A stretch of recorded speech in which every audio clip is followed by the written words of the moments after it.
Hello అండి, అందరికీ నమస్కారం. అల్లం తొక్కు ఎగ్ రైస్ ఎలా చేయాలో చూపిస్తున్నాను. ఫస్ట్ మనం కొన్ని జీలకర్ర, కాజులు, మినపప్పు వేసుకొని వేయించుకోవాలి. వేయించుకున్న తర్వాత ఒక ఉల్లిగడ్డ, 2-3 పచ్చికాయలు, కొత్తిమీర, పుదీనా, కల్మాకు వేసుకొని మంచిగా కలుపుకోవాలి. ఆ తర్వాత 2 గుడ్లు వేసుకోవాలి. అలానే మనం బగారా మసాలా డైరెక్ట్ వేయకుండా మిక్సీ కట్టిన మసాలా వేస్తున్నాం చూడండి. పిల్లలు తినలేరు కాబట్టి మిక్సీ కట్టుకొని వేసుకోవచ్చు. ఇప్పుడు మనం ఉల్లిగడ్డ ఇట్లా వేగింది కాబట్టి అల్లిగడ్డ పేస్ట్ వేస్తున్నా. ఇప్పుడు అల్లం తొక్కేసుకోవాలి. చూడండి అల్లం తొక్కు ఎంత వేస్తున్నా చూడండి. ఇద్దరికి మనిషి సరిపోయినంత 1 స్పూన్ అంత వేసుకోవాలి.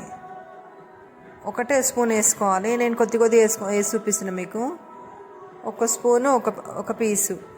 మీకు ఇష్టం ఉంటే 2 పీసులు వేసుకోవచ్చు. సరిపోయినంత సాల్ట్, రైసు మంచి పొలి వేసుకొని వేసుకోవాలి. ఈ రైస్ అంటే చాలా బాగుంటుంది. మీకు నచ్చితే లైక్ చేయండి, షేర్ చేయండి, పక్కనున్న గంట సింబల్ నొక్కండి. ఓకే.